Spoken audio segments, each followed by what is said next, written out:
Okay. All right, ladies and gentlemen, thank you so much for joining me. This is Walt with the Sales Side Hustles and Startups podcast. Today's special guest is somebody that really, as I look at his history, has achieved incredible things. And yet I get the sense that it's only just the beginning. As I was doing my research and I was looking at our friends in common, I was actually stunned that our paths haven't crossed before. We share so many friends, but that's not unusual considering what Daniel puts across as his own message. He's currently the CEO of 561 Media. He's a merger and acquisition specialist who focuses on taking companies and helping them with growth strategies and helping them achieve their goals. But not only that, he's been through some incredible experiences, starting as an accountant straight out of school, of all things. And then he decided to, come across to the light side and become an entrepreneur. So we're going to dive right in with Dan and find out all about how that works. Please welcome to the show the CEO of 561 Media, Mr. Daniel Giordano. Hey, Dan, thanks so much for joining us, man. Thanks for having me. I greatly appreciate it, man. I always have when I have an opportunity to just kind of share a message and help people, like I'm in. So amazing. How did that all come to be? Like, let's dive straight in. You've had what you would consider to be a typical, schooling academic background, and you've pivoted to become this kind of leader figure. You've become this a company builder. You've become an empowerer. How did that happen? When did the light go on for you? Well, I think at first, I've been an entrepreneur, pretty much my whole life, right? But I was in the construction industry up until about 1999, right? And in 99, there was something magical that happened. And what that was I was expecting our first child. Right? Nice. And I started to question like my life choices, right? We had already moved. I had sold my first business in 1998. We moved to South Florida after that from New Jersey. I started to question my life choices, and I happened to be working for, a guy that had a massive exit in the construction space. I was working on his home, and I kind of, looked at him one day and I said, I was kind of podcasting back then, long before it was called podcasting, but we just weren't recording. I was before it was cool. Right. I was just asking questions, like, because I was curious. Everybody else would go with their hands out, like to get paid. And I would go, hey, man, can I, just ask you a question? Like, how did you get where you're at? What did you do for a living? How did you get there? Right. So I asked this guy a question. It's like, is there anything you would do differently? And he looked at me and he goes, I would give it all back if I could get my son back. Whoa. And I said, well, what happened? And he said, his son had died from alcoholism at the age of 30. He was never home because he was grinding and building his company, and he said he had a $400 million exit. So it was a massive payday, private jet, the whole thing, right? The beautiful home on the beach, multiple homes throughout the world, but didn't have his kid. And, it just started to really sink, into me that, I grew up with a dad that is awesome. He's an awesome father, right? But he, old school, worked to provide for the family. So he was never at my sporting events, never played catch, never. So I started questioning, like, I want to be the dad that gets to be home, right? Yeah. And so it was a major pivot point to say, okay, what could I do differently so that I'm not working in the construction space 7 days a week and I could be home with my kids, right? So that was the beginning point of me starting to dabble online in 1999 and figure out some things, in the first started, try to figure out selling, through eBay, selling through Amazon, right? Trying different things until I stumbled across affiliate marketing, right? And that was my first home run. It took me about a year and a half to kind of dabble around, a lot of late nights. We didn't have all the fancy tools we have today, right? Where I could watch a video on how to do just about anything, right? So I just banged my head against the wall till I figured some things out. And that's what kind of led me down the path of the internet marketing world and lead generation and being able to, be partners in a personal development and leadership training company for 10 years. Then always had, some form of an agency that I was involved in. Nice.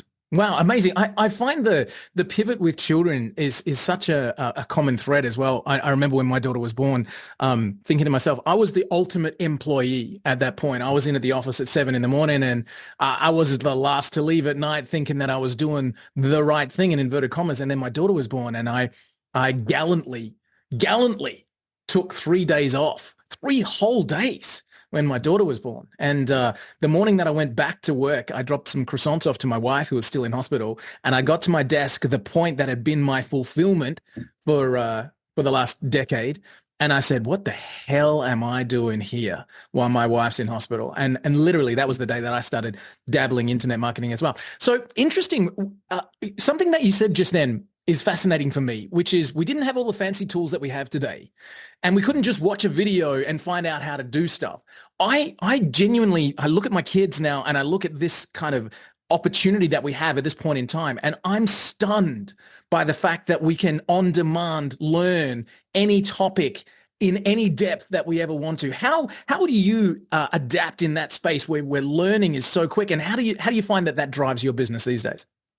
Yeah, that great question. So I think, the biggest thing is, there's so many different things, as you know, in the internet marketing world, and you could have shiny object syndrome and be taken down an entire rabbit trail, right? So for me, it's like I always look at, anything that I do is like, okay, how fast can I execute on what I'm learning, right? So even if I'm reading a book, like it's like, okay, I'm not just reading for the sake of saying I read the book. I want to actually apply stuff that I'm learning, right? So anything that I'm watching, anything that I'm like, it could even come down to like movies or a short or anything. Like I'm always thinking in terms of, okay, I love the way that plot twist was. How could I tie that into marketing, right? And share a message about that, right, to inspire people, right? So there's always something to learn, but more importantly, it's like, learning without doing is, not learning, right? To me, it's like, and I learned this, interestingly enough, in the martial arts. In the beginning when I was a white belt, and the master would tell me, he's like, hey, do you want to teach class tonight? And I'd be like, teach? What am I going to teach? Like, I don't know anything yet, right? He's like, well, you know more than the guy that started today, right? And so for the longest time, I wouldn't actually teach because I felt like I didn't know enough, right? Then finally got to a point where it was like, okay, teach. And you learn by actually doing and teaching, right? You actually learn more at another level because you get to interpret and see how people are responding to what you're saying. So it's the same thing in in anything I watch or anything I do is like, how do I actually, apply what I'm doing, apply what I'm learning, what I'm seeing and my interpretation of it, right? And then more importantly, get some feedback on it, right? So whether that's running an ad campaign or a sales process or hiring people or acquiring businesses, whatever it is, I'm always putting myself in the place of like, okay, I'm not going to learn by just talking about it, right? Or just watching a video on it, right? So many people, you see that in the internet marketing where a lot of people will watch or buy courses and then never even finish them, right? Or never actually apply what they're learning in the process.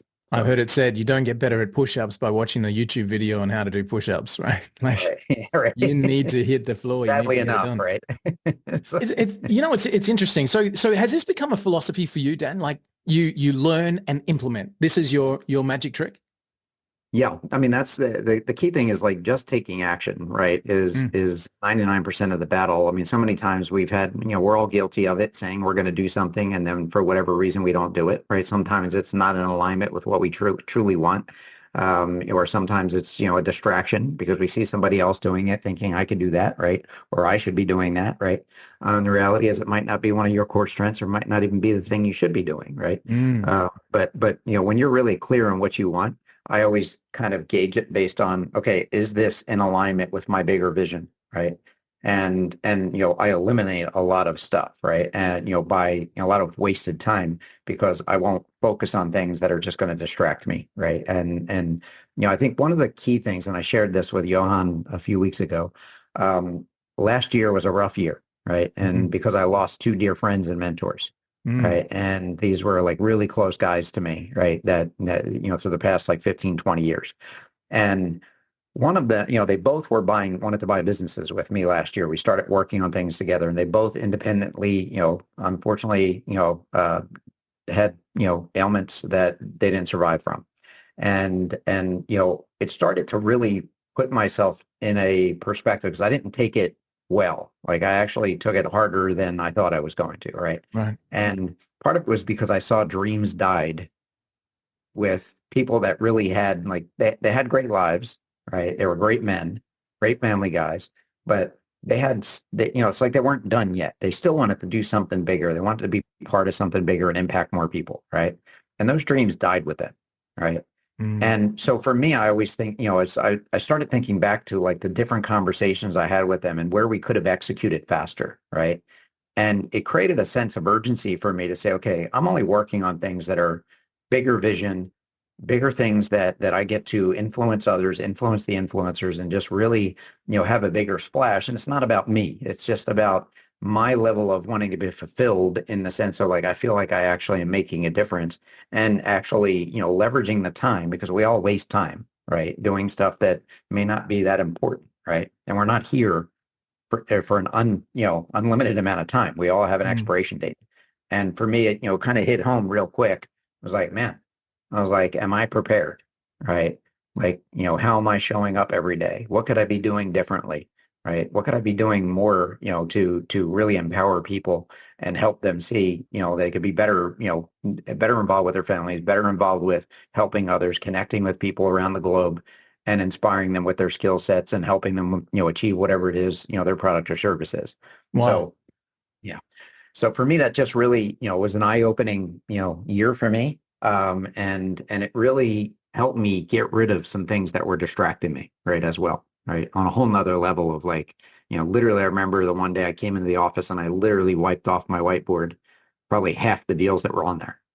Like not doing this, not doing this, not doing this. This is not in alignment. This is not alignment. These are distractions, right? Even down to the number of conversations I have on different opportunities. Wow. I'm very strategic with where I put my time. And the problem with that is I'm the type of person who wants to help everybody, Right. right? Sure. So I won't say no to people, right? But when it comes to like something that might absorb my time in the sense of, just putting time into, maybe, looking at possibly acquiring a business is like the first question I ask myself is like, what is the size of the business? What's the potential? And I'll start weeding through, checking off some boxes, and I'll say, you know what, doesn't fit the criteria of what I'm looking for, right? But if I know somebody, I'll point them in the right direction, right? I love that. I'd like to dive into the M&A side of things a Right. little bit more. But before I do, what's interesting so far for me is that you had a pivotal moment with this colleague, mentor who exited the Mhm. construction industry and lost his son. You pivoted at that point to take charge of your own life, which I think is amazing. To be able to then say, what can I do in the confines of my own abilities and skills to create income and life that's going to allow me to live by my own choices? Amazing, fascinating. And then like last year, again, you had a pivotal moment or realization where you suddenly understood that life is short, that there are dreams that need to be executed before death takes us so that things are fulfilled. These are kind of massive moments in your life, but there's a comment that you made that I just want to drill into. And you said more than once on this call already, aligning with the bigger vision. Can I just ask you, Dan, before we get into the techniques of your agency, of affiliate marketing, of mergers and acquisitions, can I just ask you right now, what vision do you have for Dan Giordano, for your life, for yourself and those around you right now? That's a great question. So I can tell you, like in 2019 was when I actually shut down an agency I had, right? Because I felt like, all right, I'm called to something bigger, and I just don't know what it is yet, right? Mm, Like there's something I need to be doing, and I just need to flush out. Unfortunately, and unfortunately, the world shut down in 2020, so it gave me some time, right, to really focus in on like, okay, let me go down this path of acquisitions and see where it leads. And mm, one of my mentors in that space basically said to me one day, he's like, Dan, stay in your lane, right? You have this amazing skill set of being able to build rapport with anybody on the planet and for the mm, right reasons, right? You have this amazing sales skill set. You've sold millions of dollars in training, coaching services over the past 20 plus years, right? Why, and you have this marketing background that you've generated millions of leads. Why would you not stay in that industry? And it's like, because my perspective at the time was like I needed to be in the agency running it, right? right. Yeah. And now, acquiring this agency and other ones I'm involved in, like I'm not involved in mainly the day to day. Like I don't know all the clients. I'm not involved in, like I'm just really super high level, helping with strategy, strategic partnerships, and growing through acquisition is where I focus my time and effort. And so what that's led to was, I was thinking in the tens of millions, right, when I started this journey in 2019. Then it raised the bar to 100 million plus. Now I'm part of $1 billion roll up, right? That that when I look at that, they put me on the board last year. The end of the year, they nominated me to be on the board to represent the investors, and I was like, um, I'm the dumbest guy in the room. I was Doesn't like, sound like it to and I me. was like, I've made it, right? I was like, I've made it, right? But I wasn't thinking that way initially. It's like, you become who you associate with. So for me, it was like, okay, I want to hang around people that are much smarter than me, right? And which is most people, right? And and really, like, I just genuinely want to be part of something bigger in a sense of like, it's not about the dollar signs, it's about the impact and the ripple effect. Because I often say is like, it's like, okay, a lot of times you'll hear people say it's like, well, you know, why is it always just about the money in business, right? And it's like, it's not, that's how we measure things, right, in business. Mm. But the reality is like, how much more impact if you had more zeros, right, behind those numbers, right? How much more impact can you have, right? So for me, it's about like doing things from, I'm cause driven now. At some point in my life, I shifted. I've always been some level of cause driven, but like some point in my life, I shifted to really being cause and, and impact driven. And one of those things that really hit me was like, okay, the people I get to work with, the people I get to employ, the people I get to be around, like, not everybody has a great work environment, right? Mm. Not everybody is, in alignment with what they should be doing in their life, right? So some of the things I've been doing is like really making sure people are in the right seat, right? And really making sure that they're buying into the vision and it's in alignment with their vision. So for me, it's about this bigger play, being part of something that I've never been part of, to the point now where, we have an investment fund that just started this week with another partner that I started that with, right? Guys, saying is like, we're going to raise, significant amount of money in 6 months. And I honestly have no clue how to do that, right? Like, I mean, I know how to go talk to people about raising money, right?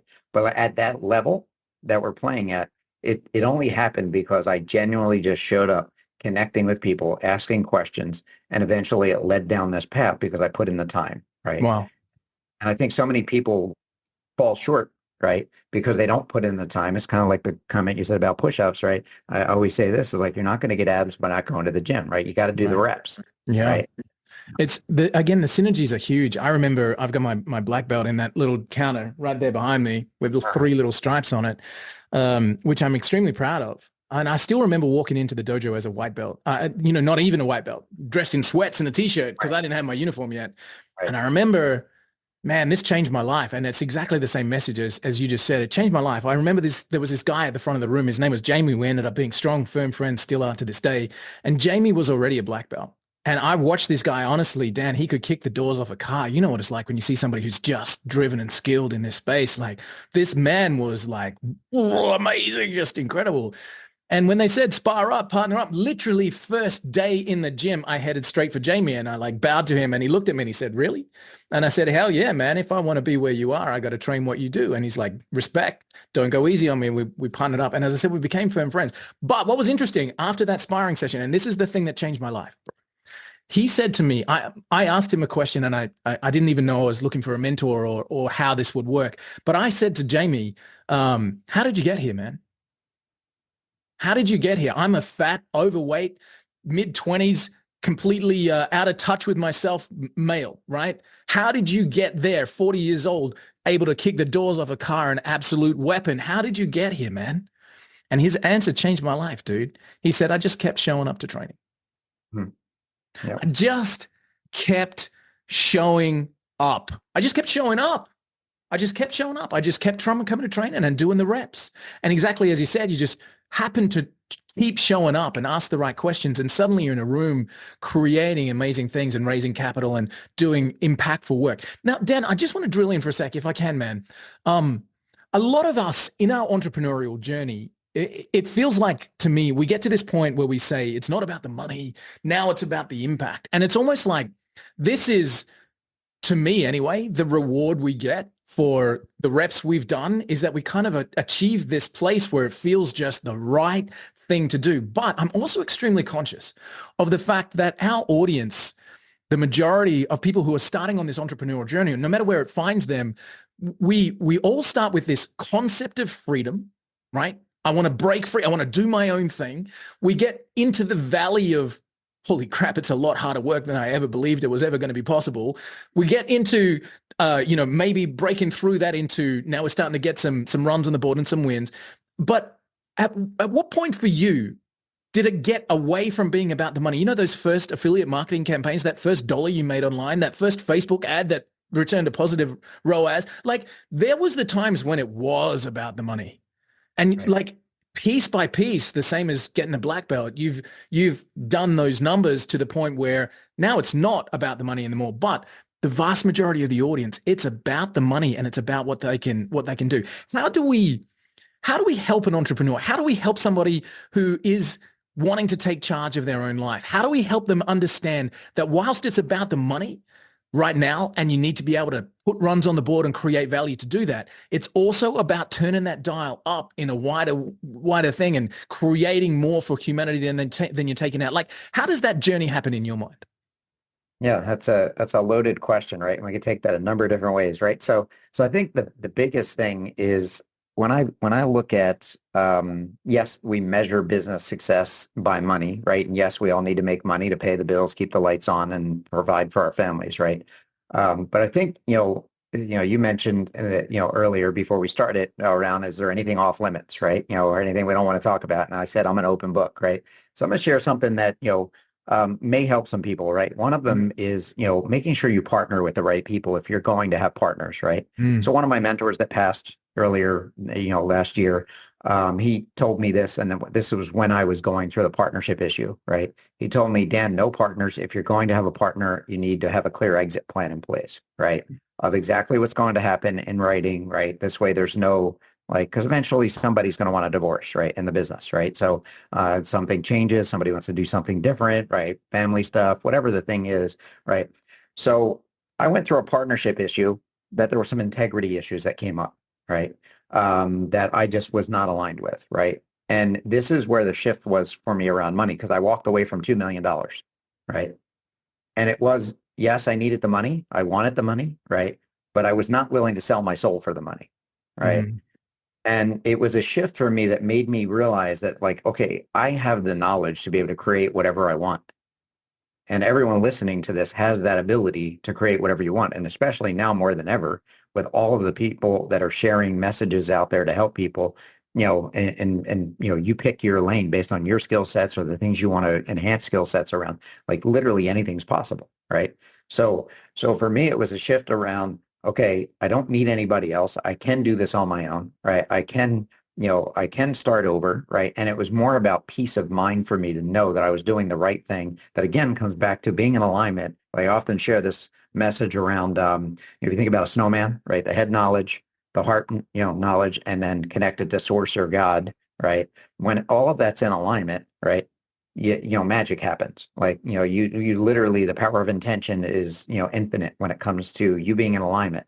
So for me, when I realized that I can create whatever I want, yes, it's not perfect. There's issues that come up. There's challenges that happen. Nothing ever goes as planned in business and in life, right? There's always some weird stuff that happens, right? But when you have that, understanding of what you really want, knowing what you want, I often share this, know what you want, right? Why do you want it is more important, right? The why behind it is going to be the emotion that's going to make you want to get up out of bed. How I know I'm on the right track is I get up early. If I am off track, I want to sleep in. Mm. I don't even want to deal with my day sometimes, Yeah. right? And know that it's all right, there's going to be things I have to do that I don't want to do. But when I've been involved in projects or, different businesses that really weren't exciting to me, right? Like real estate, right? Real estate, working with real estate agents, right? In the lead gen industry, right? I squashed an entire division of my company because I was like, I don't like realtors, right? This is boring. I can't spin it. I can't spin it anyway because it's like, yeah, I could say I'm helping people find their dream home. That's not exciting to me, Didn't right? wash. Yeah. Yeah. So really, helping you understand that, it's more important to understand why why is it that you really want this, and really drilling deep into it, because a lot of times people will give you the surface level answer, Mm. like I want to make 10K a month or whatever the number is, right? And I want to be able to start an online business, or I want to start, this thing that I want to do, right? That I want to make this, right?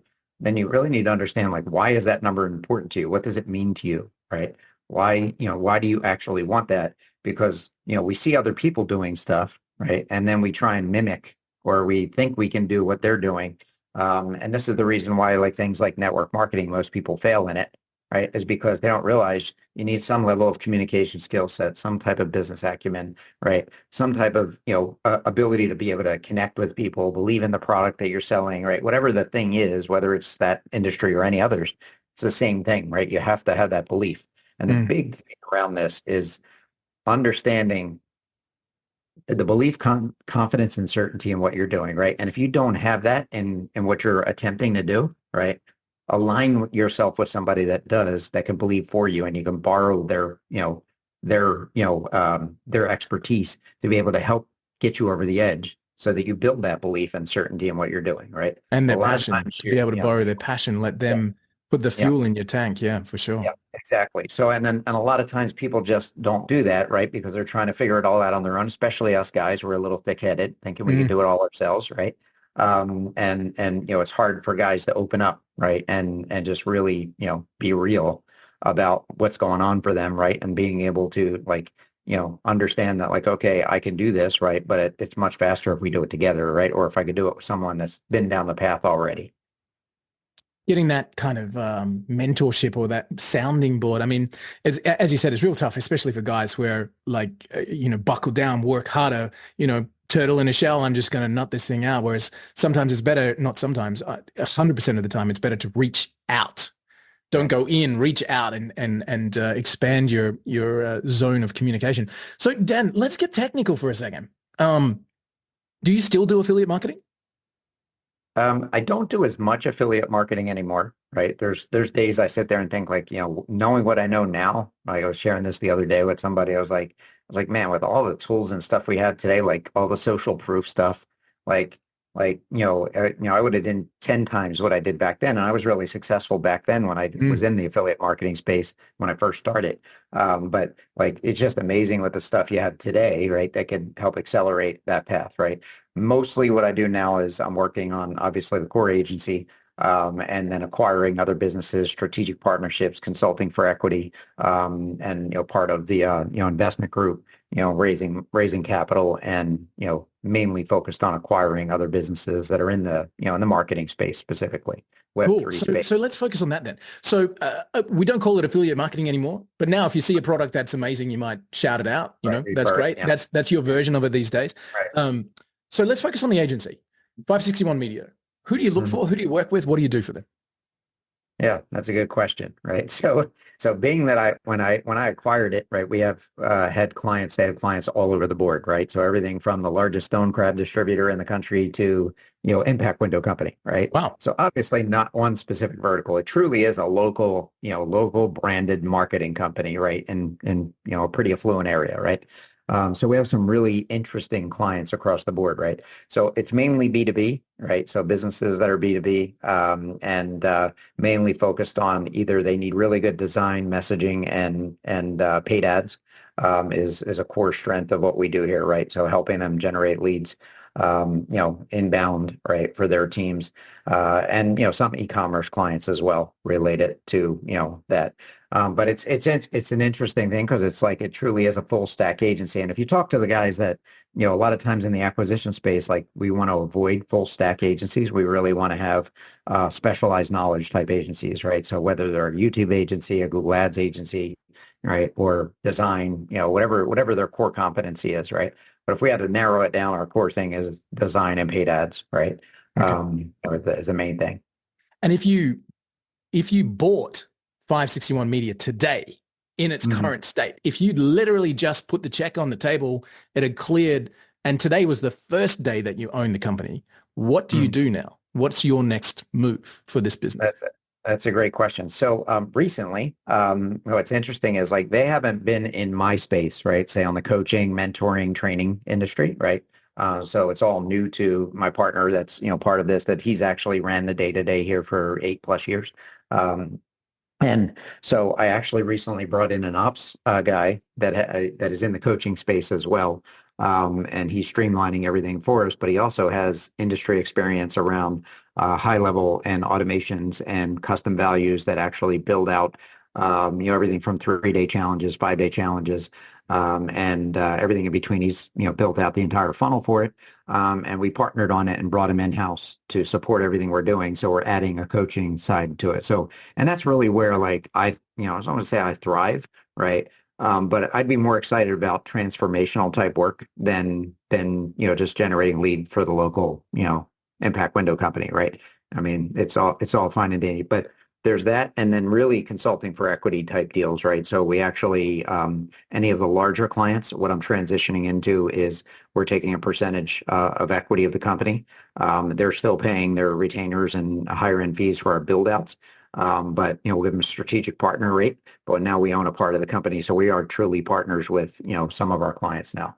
And Wow. that's really where we prefer to play, right? So I think that that's an incredible path for an agency as well. And that gives you just incredible long-term strengths and reliability and growth and legacy and like all those amazing words that are at the top end of the entrepreneur's world.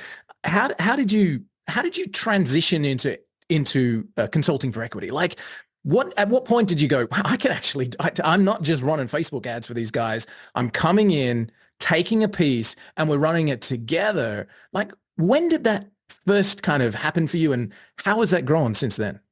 Yeah, great. That's a good question.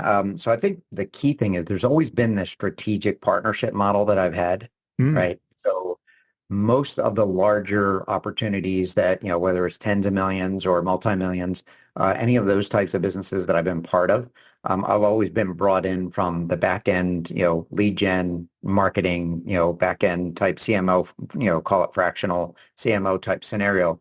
But I would always come in and get a percentage of revenue, right? Or some percentage of the company, right? And so what realistically, like if you have one of those, like an example would be with the one company I had is like the deal was, back then it was, they paid me $5,000 a month and gave me 20% of gross revenue, right? And at its height, it was doing about 7 million a year, right?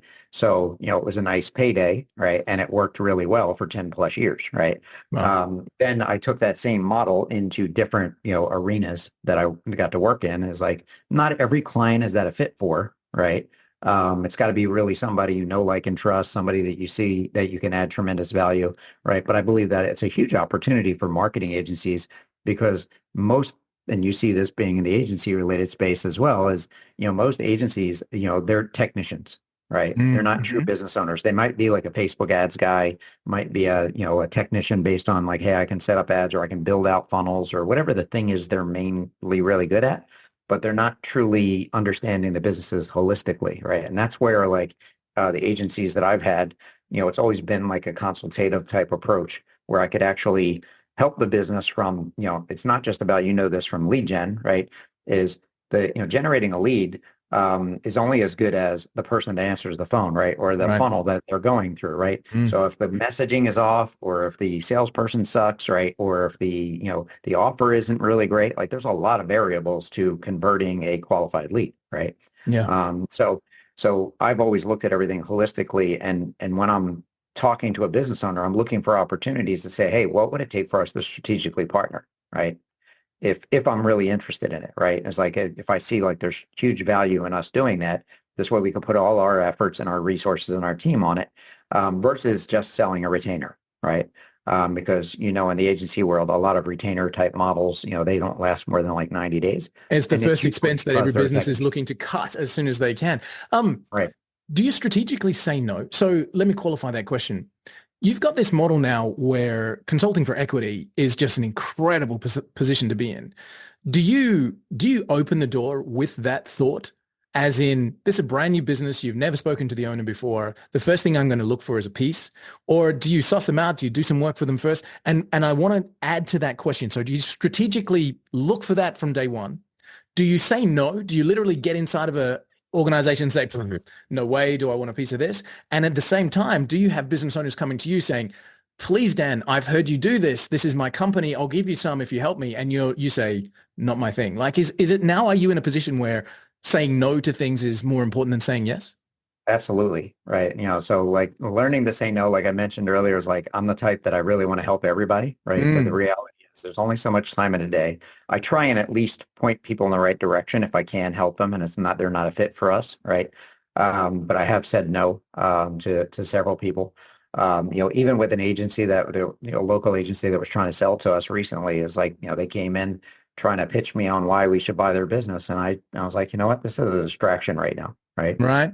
There you I go. don't, it would be cool to have you because you have some interesting things, but like really not interested, right?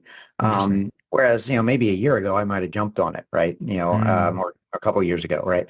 And really like learning to say no to people, right? Because this goes back to that alignment issue we were talking about earlier, right? It's like Mm. Mm. if you know what you want, why you want it, and you're clear on what your goals are and targets are that you're shooting for, right? It's very easy for you to just look at and say, does this fit, right, with what I want to do? And I'm really looking for, an opportunity to create a win-win. So I won't lead with like, I want to get a percentage of your company, right? Like, I really want to see, like, is this somebody I would want to work with? The first thing Yeah. I look for in every sales conversation, and I've had thousands of them at this point, right? I worked with, you probably know Ryan Lebeck. I worked with him for 8 years, right? And so on the back end of his, mentoring program, I had thousands of conversations with people. And the same thing what I would say all the time is like, listen, I don't do this for the money. It's an impact project for me. Like, I really enjoy having these conversations, right? So first thing I'm looking for is, do I like you? Right. Would I invite Fantastic. you over? Would I invite you over for dinner? Right? Would Is I this hang somebody? out with you on the weekend by choice if money wasn't a thing? Yeah. Because I'm pretty sure, Walt, you've had some people you've worked with that you would probably rather not work with, And right? some that you haven't had a chance to that you'd love to. Right, It is exactly. that game of putting the right people around the table for you. Yeah. So Dan, how many companies do you have an ownership stake in right now? Right now there's one, two, three, four, five, right? Five companies Five. that you have an ownership And piece then of. I'm part of a roll up in the coaching space specifically that we have there's 7 companies in that one as well. Right. Amazing. And that's the one that you're saying is the $1 billion roll up, which is pretty cool. Yeah. How's your team? Like what's a day in the life of Dan Giordano now? Like it feels to me that having that level of ownership in that many companies, you must be like dashing left and right trying to keep up with stuff. But coming back to our first part of the conversation where you designed your business and your life to suit what you do, I'm kind of prefacing the fact that that might not be the case. So what's a day in the life look like for you now? Yeah, so I'm very strategic with my calendar, right? So I will block out a lot of time, right? And I'll be very strategic with the conversations I have, especially after what I mentioned earlier about my Mm, friends passing last year. I'm yeah. just very cautious of my calendar. And one of the things I like force myself to do, right? So recently my son started playing flag football, right? And then they were short coaches and I didn't want to coach this year. So I was like, I'll just attend. And they're like, we're short coaches. We really need a coach. And I was like, all right, fine. I'll finally committed to do it. Right. And then one of the things I said to myself is like, okay, it's, about 9 to 10 weeks, right, of my commitment 3 times a week. Right. And it's not around the corner from me. It is a little bit of a haul. Right. I'm an hour from home right now. Right. Where my office is, and a half hour west from me is where football is. Right. Right. So those 2 nights out of the week are a haul. Right. Yeah. But for me, it's like a commitment. It's like, okay, one, it gets me to unplug from everything, and I just get to be present with my kid and the kids on the team, right? It forces me to unplug. But also, like during the day when I'm working, like I don't physically have to be here. Mm, Like this business, one of the main reasons I acquired it was simply because my partner Michael is a beast, right? Like he's been running the day to day for years. If I didn't come in, we'd be fine, right? Right. The reality is I have a much bigger vision for what we're doing here, right? yeah. And I want to be here, right? It gets me to unplug from, just keeping, work from home, which I haven't had. I've worked from home for 25 years, right? Yeah. So being in an office is weird. Having clients come into the office is weird for me, right? Yeah. So really, guarding my time, making sure I'm home at a reasonable hour every night, right? Except for today, because, we have a little bit of time difference where we're at, right? So, Appreciate it. so, Thank you. right. But that's all good, right? And just really like saying, okay, here's what I'm going to do this week and here's what I'm not. There's going to be sometimes you have to grind and put in more time, right? Mm, And there's going to be some sacrifices at times, right? It's just part of the game, right? But there's also times where it's like, okay, why am I really doing this, right? I'm yeah. doing all of this for my family, for the people I get to work with, right? And being part of that bigger vision to be able to, live the life I want to live. Like right now, I'm in a phase of a 3 to 5 year plan, right? That's very clear on this, roll up strategy and the other things I'm doing. So it's like, okay, it's a little bit of a grind season right now, right? So I'm hosting events. I'm doing things that are a little different than I would normally do. So you're a cog in the wheel rather than I don't know, a host of the engine. Do you find yourself relying on the management strengths of your team, Um, or are you right. the doer? Yeah, no, I'm not the doer, right? Interesting. I'm the connector. I'm the guy that has the vision, the strategy. I've gotten really good somehow with, what's interesting is the conversations that I've had with people over the years. I've strategically in my mind figured out how to build a power team, right? Without actually even thinking I was going to do that someday. Like, so That's even interesting. the core people that work here, the new hires that we've had, have come in specifically because I've built amazing relationships, right, with people over the years, and I see where they fit. Like my operations guy, like just it's like a godsend, right, because that's not my strength, right, right, but also like realizing that like okay, what I'm building is a Delta team for integration when we acquire other businesses, so that he has everything streamlined and we could duplicate, rinse, and repeat what we've built here, right? Wow. So if you Yeah, had a Thanos glove snap moment and your entire team disappeared, mhm. would your ops guy be your first hire? Um, I'd say my sales guy would be my first hire. Nice. Okay. So sales guy's first hire, right? You got to get revenue through the door. So Right. sales guy's going to be your first hire. Who's your next key points? Like the chessboard's just been wiped. You got to literally rebuild. On the Who fulfillment are you side, looking for? yeah, yeah. Second person would be the fulfillment person, right? Somebody that could actually deliver what we're Sales through selling. the door, keep the Yeah, customers happy. Cool. So right. sales number one, fulfillment number two. Yep. And then there would be various subsets of like maybe a paid ads person, depending on the service that we're, core service, right? Right Yep. now with this model, it'd be, a designer, graphic designer, and then a paid ads person, So right? Would someone be to the fourth. fulfill the orders that are coming through the door. Got Right. it. Yep. And at what point would you feel comfortable to step back into higher level strategy? Um, I would say knowing what I know now, I tend to be the bottleneck, right? And I think this is a lot of times business owners, we all struggle with this where we Mm, feel like we do it the best, so we need to do it, all right? Or we need to do it all, or we wear too many hats, right? And letting go is one of the things that like, because I'm perfectly capable of running ads. I've run tens of millions of dollars of ad spend over the years. But like I actually recently set up a campaign, just to test my skill sets, right? Last week. keep And yourself I'm sharp. like, I actually kind of enjoy it, right? Like I Hmm. don't enjoy finding the Danger. pixel and all that stuff, right? Right. But I do enjoy like certain aspects of the psychology behind it. Is like just put myself in the mindset of the person that's viewing the ad because I view it this way. The ads I place have the ability to change somebody's life, Yeah. right? So really, when I get to do that, it's like it ties in again with what fulfills me, what motivates me, what inspires me to do what I do, right? So the key things would be like definitely, I think I could step out at any time, and I think I would step out much faster, knowing what I know now, Mm, because I know that like when I walk out the door, if I didn't come back in here, for months, right, it still would run and still be profitable, and still be growing, right, without me, right? And now that's one of the big things we're doing with the new ops guy is installing, the overall new operating system because it really didn't have a lot of the components you and I would know, right? So we've been building all of that out the past month or two, getting amazing. streamlined meetings in place, building the team, like all the things that are important to really be able to scale and take it to the next level with where we're going. I love it. Dan, I'm super grateful of your time and appreciative of the fact that you've got an hour drive home. Thank you so much for sticking around and spending some time with me. So I'm going to make the most use of these last few questions. So what is your 80-year-old self going to tell you that they're proud of you for? And and subsequently as a follow-up question, what is your 80-year-old self going to tell you that you should be doing right now? Good question. Good questions. All right. So I think if and there's a little slant to this, but I think the biggest thing that I think I would be, where I would be at that age, right, is saying that like, you you did something that most people would not ever attempt to do, right? And that's to go after something bigger than yourself, right? And just being part of something that became a movement, Mm. And, just being willing to get on camera and speak, right? And being critiqued, right? I'm sure you've had, naysayers at times posting No, content or never. posting something negative, right? And, and you never had that, right? Never. Yeah.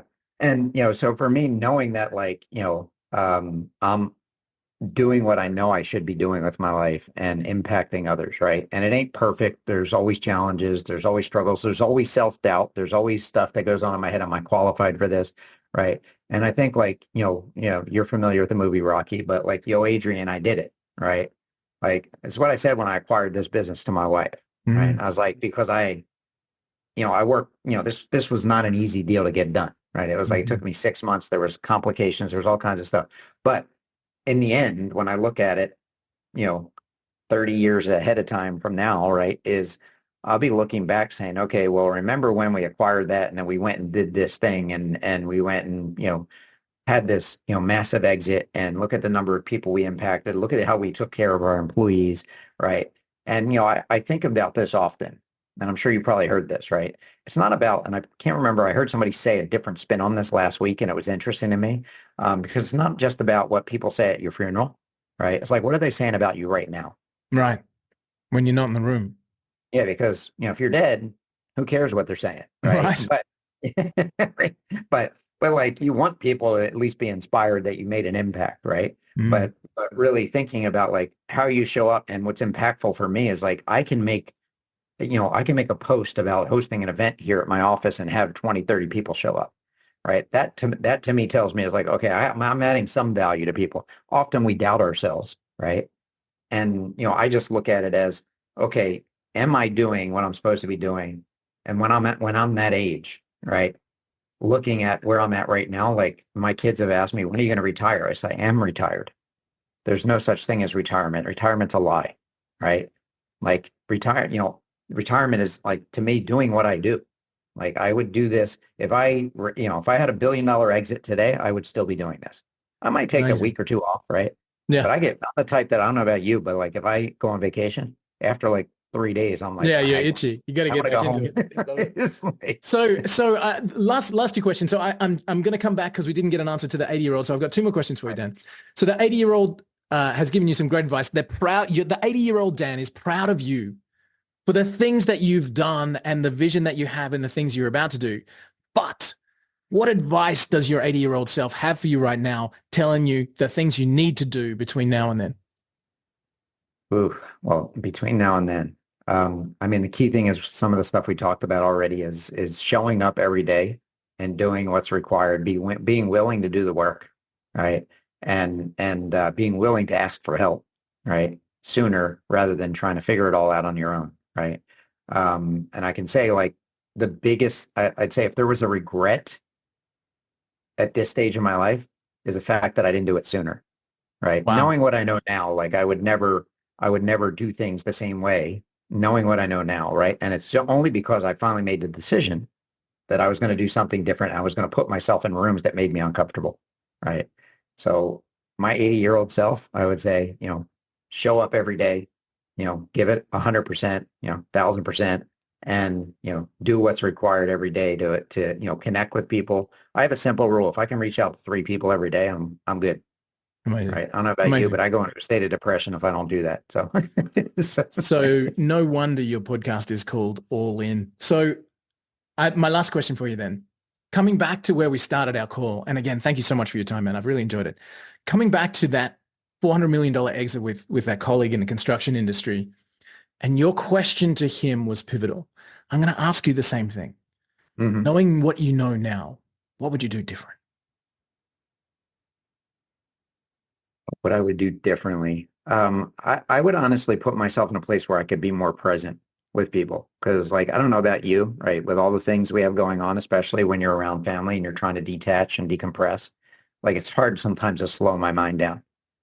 Right. And I really think that like when you can take that time, like I try to do meditation, qigong, I do things to kind of, decompress and unplug, right? There's times I won't even touch my computer, don't even go near it, and just really unplug and be present with the family. Fortunately, I have a 9-year-old that keeps me on my toes, right? Right. So, right. But but really, I would say if I could just be present, not only just with the family, but even in conversations, right? Because our minds are racing with things we got to do, things that, are on our plate, things we forgot to do that we're thinking about, like while we're doing stuff like this, it's like, oh, I forgot to do this or I got to do that.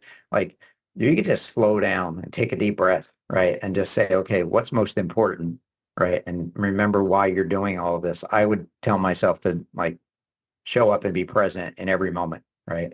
Because, for some of us, we don't know when our last moment is. And don't let the dreams die when it happens. Yeah. Ladies and gentlemen, this is Dan Giordano. You can follow Dan. I'm going to make sure his links are everywhere on this podcast with Instagram and Facebook.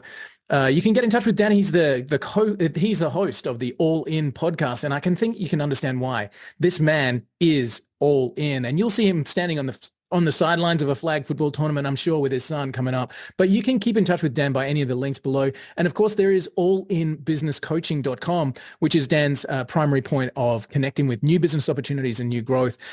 Ladies and gentlemen, Dan Giordano, if you are on the treadmill, you're in the car on the way to work, give this man a silent thank you and send it out there to him. Mate, thank you so much for your time. I appreciate your wisdom and the chance to hang out with you a little bit. I'm excited for what you've got coming up in the future, and I hope you check back in with us and let us know how that's all going. Absolutely. I appreciate it. Thanks for having me. Amazing. Thanks, guys. We look forward to seeing you on the next call.